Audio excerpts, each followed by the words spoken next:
Anchor Moments. I'm Gina LeBenz, and I'm here with a new friend.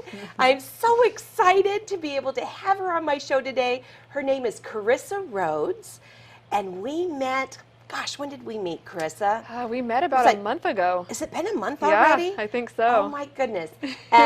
She's a part of Bethel Church, Yes. and they had a networking luncheon that anybody was invited to come from the business community, and they had fantastic business speakers that were there with great advice about business, but it was so cool. It was about business, but it was in her church. Yes. And I really enjoyed it, and I had so much fun chatting with Karissa. I was like, wow, Karissa, let's go meet for coffee. And we met for coffee, and she told me some of her anchor moments, and they're awesome. And so I'm just so excited to have her here today. Yes, I'm excited. Yay. Can you tell us a little bit more about yourself, Karissa? Yeah, so I'm 29 years old, born and raised. And she had to say that because I had to ask her, because I'm like, are you at least 21? Because she just looks like a kid, but so spunky and full of light and the Spirit of God, you could just tell. Yes. But I had no idea, because she really, I think she looks the same age as my son, who'll be 21 in March. I receive it. Yes. So yes, I'm 29, born and raised in Arizona. I think which is rare. You don't find natives much around. But yeah, I've been born and raised. I have a heart for the poor, the homeless, the disenfranchised. That's my heart. I have 4 sisters. I have 1 brother. I am the baby in the family. No kids. Wow, so it's 6 kids altogether. Yeah. You're one of 6. Us, yes. And I'm the baby. Wow, my husband's one of 6 too. Yeah. Yep, I love being the baby. Oh my goodness. Yeah, so it was a fun household growing up. I bet. Because you had, to have 5 older brothers and sisters, I can't even imagine. Oh yeah, it was fun. Wow. So yeah, I have 6 siblings. Yeah, that's pretty much the start. That is the start. Yeah. And now you're working at Bethel Church. Yes, I've been working at my church, Bethel Chandler, for about paid staff for about 3 months. Okay. I came on unpaid staff and just did a lot of work with the youth in the Chica ministry. I worked internal communication, and then just started growing from there. And now I'm officially a part of the staff at church, which is great. And it's been a huge blessing. And I can so see God's hand, on that move, which has been beautiful. Yeah.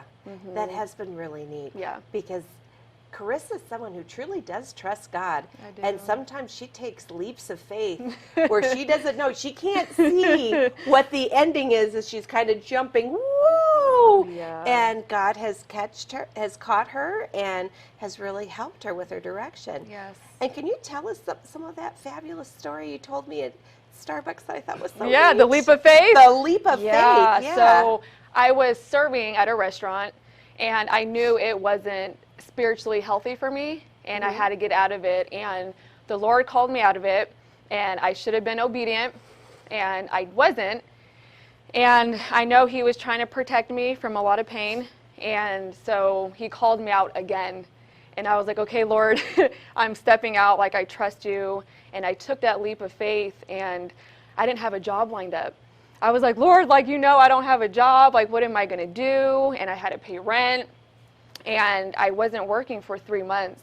And you felt, because you had told me when we were having coffee earlier, you had told me that you actually liked working at that restaurant. Yes. The restaurant owners really liked you, but you had this feeling. Yeah. You could feel God tell you in your heart, you need to leave. Yep. And you're supposed to do something else, even though you enjoyed what you were doing. Yeah, I loved it.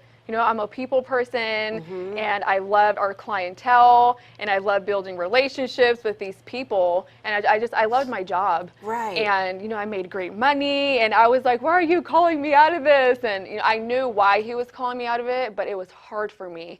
And I took that, that step of faith, and I wasn't working for 3 months, and at first I was complaining and Lord, I don't have a job, but I changed my attitude, and I started pressing in with Him, And during those 3 months, I just grew so much closer to him. And that's when he started doing a lot of the healing and what he wanted to do in my heart. But then I trusted him, and he opened up a door. Okay. And I was working at a home health care place. And it's so great to see how God moved in that, because everything that I learned at that job, I needed for the next job. And so I can so see his hand on it. Like, let me, work in here, in you, and you can learn these things that you need to learn for this next place where I'm taking you. And so when I get to this new job, okay, he calls me out of it because my pastor, he prophesied over me. And he was like, Karissa, he's like, the Lord spoke to me. And I'm like, oh gosh, what is it? And he was like, there's a new job for you.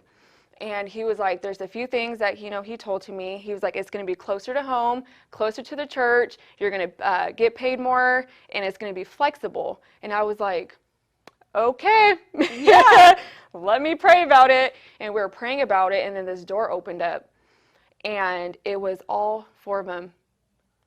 Everything that he prophesied was all of them. And so I was like, okay, I'm actually going to be paying more. It's more flexible. It's closer to home, and it's closer to the church. And I took that step of faith, and I went there. And I remember I'm in training, and she was like, hey, do you know this? Do you know this? And I'm like, I learned everything at the previous job. Wow, Yes. yeah, and the job where you were not a waitress. Yes. But the next job that you were called to do. Yes. And so I can just so see his hand, on each step. But that was me, stepping out in faith and trusting him, you know what I mean, and knowing that he knows better, Yeah. And so he calls me out of that job, and he was doing something in my heart, just wanting to be in ministry and working in the church. And that was a desire that I had in my heart, was to be in the church. And then this door opens up, and it's like perfect opportunity. And I took that step of faith, and here I am working at the church. And you needed that previous job Yeah. to have the skills to do what you're currently doing. I did. For Bethel Church at that church. Yep. So you had from being a people person at the restaurant and that feeling. Yeah. And I just wanted to see if you could describe that feeling just a little bit for someone else out there to know, what do you mean? Yeah. God called you. Like, what does that feel like? Yeah. So it was like I woke up one day, and it was just, I had like a heaviness in my heart. I mean, it wasn't like a bad heaviness, but it was just like, I'm calling you higher, and I need you to get out of this job. So where I want to take you, you're going to have to make these steps. And it was hard for me. I mean, I woke up, and he's like, you're done. And I was like on my way to work, and I'm like, no, Jesus, like, I don't want to make this move. But I had such an urgency in my spirit all day. I go to work, and I tell my boss, I'm like, hey, I need to talk to you. And she's like, is everything okay? And I'm like, I just have an urgency. And she's like, okay, we'll talk later. And then she leaves. And I was like, no, like I was supposed Like an urgency. Yes. Means like now. Like I needed to do it now. Yeah. And next thing you know, a girl comes up to me, my coworker, and she was like, Karissa, I'm putting in my 2 weeks today. And I'm like, are you serious? Like, I don't want to leave my boss hanging. And I was like, I don't want to do this to her. And so I was like, I'm not going to do it. I'm not going to put in my 2 weeks. And I leave without talking to her, and she left, and I didn't call her. And I got home, and I just had this heaviness in my heart. Like, I knew in my heart what I was supposed to do. And it was just like his spirit was just tugging at my heart, and I could feel it. And so I text her, and I was like, I'm so sorry to do this, through text, but I'm like, it's such an urgency in my spirit that I need to do this. And I was like, I need to put in my 2 weeks. I was like, I'm set in stone in this. And she was like, well, we'll talk tomorrow, and try to talk me out of it. And I was like, I can't do it. And I'm so thankful that I took that step. Yeah, and that you really listened to that. Yeah. And thank you for describing it, because I've had that once before too, and it's really hard to describe. But I wrote about it in my Anchor Moments book, where I had this feeling that God was calling me to go to a conference in Florida for the YMCA, and I wasn't going to work at the YMCA anymore. And I knew, and I'd already let my boss know that, January 1st, I'm going to need to look for a new position unless you can offer me a full-time one. And they didn't have anything full-time that they could offer me. And so there was no reason for me to go to this conference, and I had no money to attend it. It was going to cost $2,000 for me to go, and I'd have to raise it in a month's time. But it was that feeling that just, every time that I would see it, I'd almost feel pulled to the computer where it'd be at. Just almost magnetically, just like this tug. And I couldn't rest. I just knew I had to go. And it was, and it really sounded crazy to me. It was hard for me to tell somebody why I had to go, because they knew I was leaving. There was just no sense. Why would you have to go? But I just knew it. I could just feel it through, like in your bones and your heart, just in my whole being, that I had to be there. And by golly, God was right. It changed my life. It absolutely changed my life. And there were people in Florida that I was supposed to meet. And there were a couple of people that I actually helped that I didn't know I was going to help. So it was really helpful for them that I was there. And there were people there that helped me. And I wouldn't have a book, and I wouldn't have a TV show. I wouldn't have any of this if I wouldn't have listened to that call and that pulling. So anyway, I just wanted to describe that a little better in case there's somebody out there that goes, wow, I've never experienced that before. I don't understand. What do you mean God made you feel like you needed to quit your job and that there was something else? But it's that tug. It's like, you know what I mean? It's like that. It's like it's hard to describe, but it's like a feeling in your heart. You're just like, I know what you're calling me to do, and let me just remain obedient to it. And it was just from there where I was like, you have my greatest yes. Yeah. You have my greatest yes, Lord. Yeah. And then it turned out for the best for you. It sure did. And it turned out the best for me too. Yes. And I know that there's some people in the audience that might be feeling the same thing, or if you haven't felt about it, or you have a funny feeling and you're not quite sure, pray about it. Pray and ask God, where are you leading me? Where would you like me to go? What is it that you would like me to do? And ask him to give you big signs. So that way you know for sure that if you do take that next step, it's the right step, and it's the step that God's called you to do. I even had confirmation. So the woman that I was walking with, her name is Denise Flores, and she confirmed it. She was like, hey, I think, you need to quit your job. And I'm like, okay. And I didn't tell her anything. And it was just that confirmation that I needed to make that step. It's like, okay, confirmation, I'm gonna do it. Absolutely. Yes. And there's another story that you told me about when we first met over a cup of coffee, and you had even done a 40-day fast. Can you tell a little bit about that story? Yeah. So I'm gonna kind of go back. Okay, yeah, or wherever you're at, how you want to do this. So growing up, I feel like I began broken. I know I wasn't created broken, but that was just a lie I believed. But I can't remember the together in my life before it broke. And I remember I was 15 years old, and I was crying every night, and the days turned into weeks, and the weeks into months, and then the months into years. And I struggled with, a deep, dark, and ugly depression for 11 years. And then in the midst of that, I ended up in an abusive relationship. So, I didn't know who I was. I felt like I lost my identity. And the Lord brought me to Bethel Chandler. And we had a 40-day fast there, prayer and fasting. And I was like, I'm going all in. And I remember when I came to Bethel, the Lord spoke to me that he was going to heal me at this church. And I held on to that promise to my heart. I was like, I need it. I am broken. I need this healing. And he put me in a place that was safe and where I could be vulnerable and I can just fill out everything, and they're not going to judge me, and they're going to take me in as how I am. And that's what they did. And what he, was spoken to me, it came to pass. And there was a 40-day prayer service, and I was like, I'm going in, I'm going all in, Lord, you know, you're going to heal me. And I was just standing on his promises, and I started reading healing scriptures. And I was like, Lord, like your word's not going to come back void. Like I'm standing on this promise. And I probably went to about 36 days of that prayer and fasting service. Okay. And the God just showed up. Like he showed up. And it was uncomfortable and it was hard, but a good kind of hard. And that was when the deep season of healing started to come. Just a really deep season of healing. And I learned to sit at a very uncomfortable place with God and let him search my heart and go into the nooks and the crannies of my heart. And then he started to heal my soul. My mind, my will, my emotions, because they were all broken. And it was such a very powerful 40 days of my life. And I'm so thankful that I went all in because I needed it. And I mean, God he showed up in so many ways.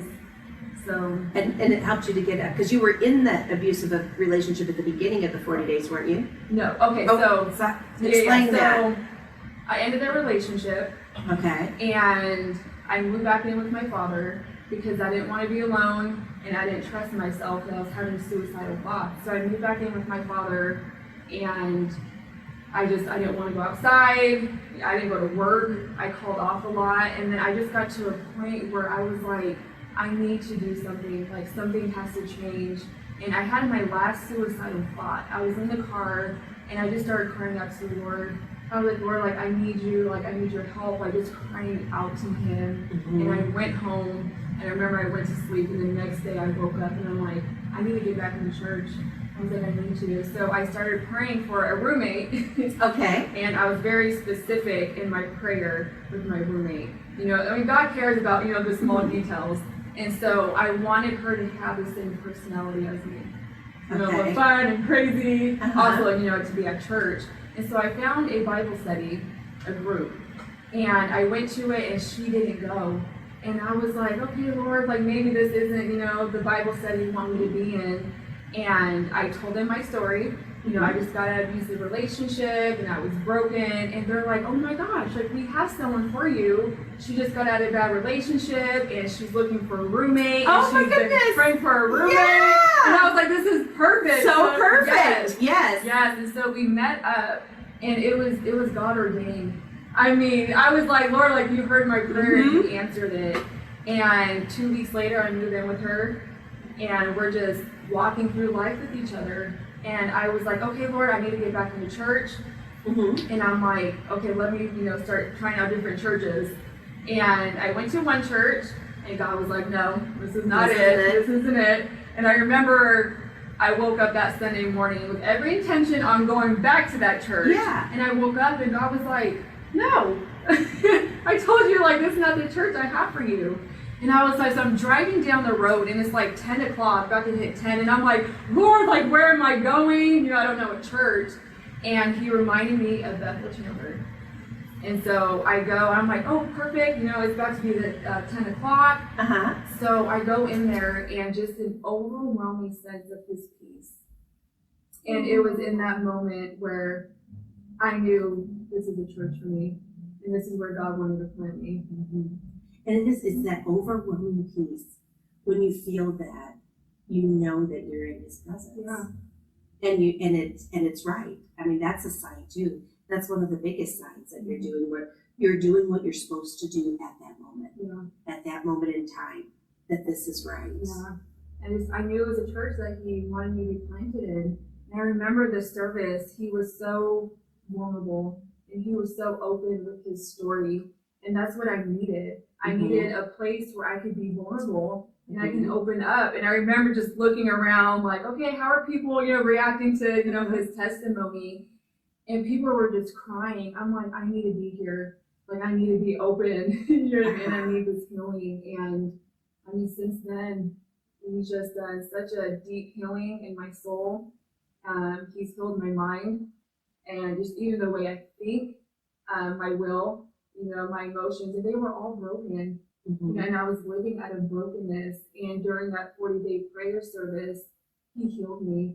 And I remember from the abusive relationship, there was this one time I go to work and a woman comes in and she's like, hey, are you still with, that guy? And I was like, no, we ended things like a year ago. And she's like, oh, well, I have something to tell you. And I was like, oh, I don't want to hear this. Right. And it was that, he cheated on me. And I was like, that's the last thing I wanted to hear right now, especially going through this healing. Right. I'm like, this is the wrong timing. Yeah, I'm in this forgiveness space and life is good. I don't want to know that. Yeah. Yes. And so I remember going home, like crying to my roommate. And I specifically told her it brought back a season and a memory in my life. And that's when the abuse got really bad. And that's when the verbal abuse got bad, the physical. He would pull out his gun on me, put it to my head, and it brought back that memory in my life, in just that season. And I go to the prayer service, and I'm just on my knees, just praying. And my pastor, he's praying throughout the entire hour, and he stops, and he's quiet for a second, and he was like, "The Lord wants to heal someone in this room tonight," and he's like, "He wants to heal a memory in this season." And I was like, oh my God. And I just started bawling my eyes out. Because you knew it was you. Yes, I knew it was me. I mean, 2 hours, before I tell my roommate, it brought back that season and that memory. Oh my goodness. And then I'm there just plastered on the ground, just crying my eyes out to the Lord. And my pastor just keeps saying, receive his healing, receive his healing, receive his healing. And I remember getting up and I'm sitting there and I just shut my eyes. And I just felt something just lift off of me. And I remember just sitting there, just feeling like I was floating. Like I just feel like just like a spirit, like something, just lifted right off of me. And I remember there just like rocking back and forth. And ever since then, like that memory, that season, didn't even affect me anymore. And I remember like praying to God, how do I know when you heal me? Like, what does that look like? What does that look like? What does that feel like? And I always like asked him that because I'm like, I don't know what that looks like. Right. And so I asked for confirmation. And I really do believe that was his confirmation for me. Just like that lightness in my spirit. Yes. And I could just feel it lift off.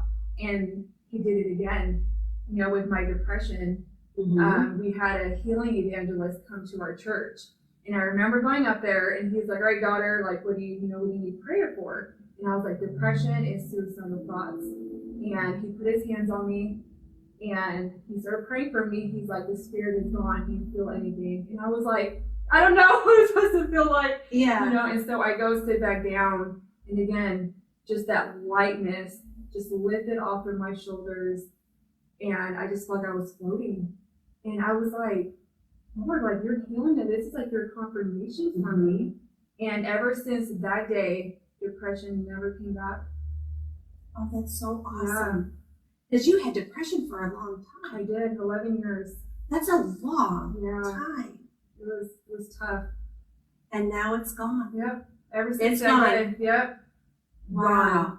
Yes. And it's so beautiful. Yes. I mean, something that took me 11 years of my life trying to figure out how I could heal myself or who could heal me, if a relationship could heal me or if a friend. Like I looked everywhere in the world and nothing could heal me or fill that void that I had in my heart.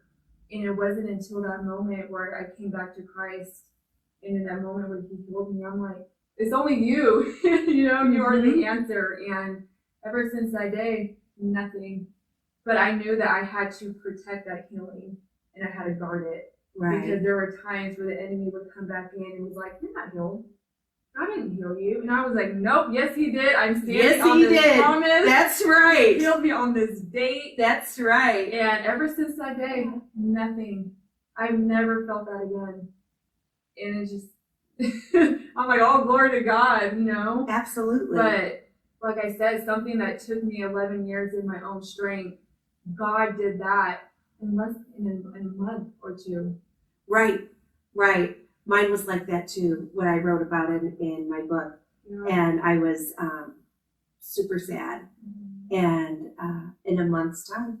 But I really did follow him, and I really did go to that conference, and a lot of different things happened along the way when I asked God, show me the way and show me big signs, light up that path, and I promise I'll follow it. And so he lit it up, and a lot of really awesome things happened, and I followed it, and it's been the best thing to ever happen to me, ever. I am just a new person because of it, and a better person, a new and better and happier person because of it. So am I. Yes. Thank God. Yes. Well, we have 2 minutes left. So is there a person or a cause on your heart that you'd like the audience and I to pray with you today?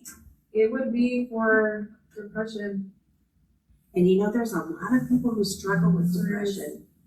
And so we can pray for our audience members too. Anybody that's going through depression or has suicidal thoughts. Why don't we start? Would you like to lead us? Lord, we come to you today. We just thank you for who you are. Lord, we come to you. We just thank you for what you have done in our lives, me and Gina, Lord. And we thank you for the healing that you have brought to us. And Lord, we pray over the people who are struggling with depression. Lord, I pray that you would just overwhelm them with your spirit, and that there would just be an irreversible shift in their spirit, Lord God. I pray that you would just lift the heaviness off of their heart and off of their life.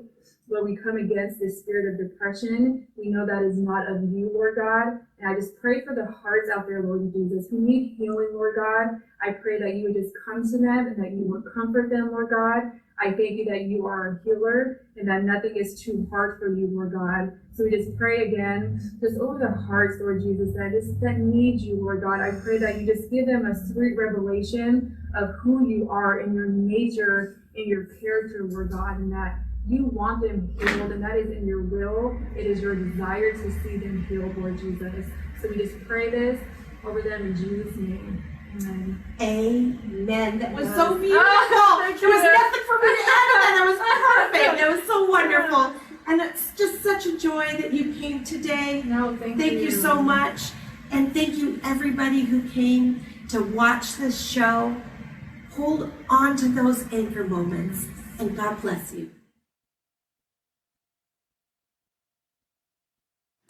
The preceding program was brought to you by the Holy Spirit Broadcasting Network, HSBN Television. Thanks for watching. Please click to subscribe and click the bell to be notified when we post new Anchor Moments videos.